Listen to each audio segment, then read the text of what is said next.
Welcome to your Monday lunch break. I'm Tanya Rivero. Competition in the telecom industry is heating up, and Verizon customers are the latest beneficiaries. The company is now offering unlimited data plans for the first time since 2011. Ryan Knutson covers the telecom industry for the Wall Street Journal, and he joins us now with the details. Hi, Ryan. Great to see you. Thanks for having me. So just last month, Verizon's finance chief said we do not need to return to the unlimited data plan. So what changed in that short span of time? Yeah, this is something they've been saying for such a long time that we won't go back to unlimited. It doesn't really make financial sense in today's modern wireless markets. But Sprint and T-Mobile in particular have just been pounding them with their unlimited plans. You may have seen the commercials in the Super Bowl where a guy pushed his car over the cliff because his Verizon bill was so large, he was trying to get out of it. So I think that they have just realized that they have to respond. Verizon had a response, which was this commercial that said, don't buy an unlimited plan because you don't need it. You don't really use that much data. But a lot of people were kind of ridiculing that because they were saying, well, why not? Why don't you just offer an unlimited plan? And now it's here. Tell us about it. It's $80 a month, unlimited. Does this apply to new and also existing? Yeah, new and existing customers. It goes incrementally up if you want to add more lines. I think it's $180 for 4 lines, which is a little bit more expensive than Sprint and T-Mobile. Yeah, we have a chart showing all 4 of the big players that we can put up.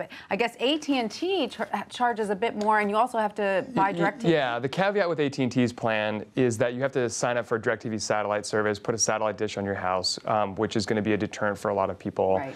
There are some caveats with Sprint and T-Mobile's unlimited plans. They only stream video at a slightly lower quality, which most people say if you're watching it on a small mobile phone screen, you don't really notice the difference, which is probably true. But Verizon's going to allow customers to stream unlimited high-definition video, which will be nice. Which is definitely, I guess, how they're hoping to stand out from the pack. Is that right? Mm-hmm. And now we should also point out that in that chart, that $70 a month from T-Mobile is the only one that includes fees and taxes, correct? Yeah, exactly. That's something that you have to take into account when you're signing up for this because the price looks great, but then you get your bill and it's sometimes a lot more than that.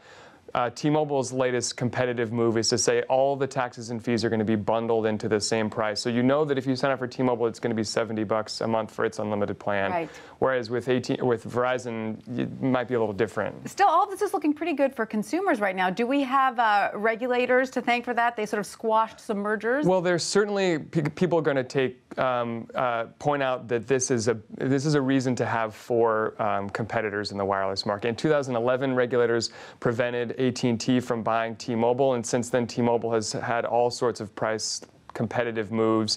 And then Sprint and T-Mobile tried to merge in 2014, but regulators kind of quashed that deal as well. And so since then, all 4 companies have just been slugging it out, and the result has been prices have come down while they're still investing billions of dollars in their networks. Right. Well, that's a very good point because it's not just prices are coming down, it's also the fact that the quality is getting better. Yeah, exactly. I mean, Sprint's commercials right now talk about how they're within 1 percentage point of reliability on Verizon now. 1%, when you're talking about these kinds of numbers, that can actually be quite large, but still companies are spending a lot of money to build new cell antennas and to buy spectrum and roll that out. So the better and better that the streaming video gets and the cheaper and cheaper it gets, does this also put added pressure on TV networks and cable providers, or do they have the advantage because the quality will always be better? Yeah, well, the industry is converging in a lot of ways. A lot of younger people don't watch TV in a traditional way. They don't buy big cable packages. They buy a wireless plan, and then they spend time on Facebook and Instagram, and they stream a lot of video that way.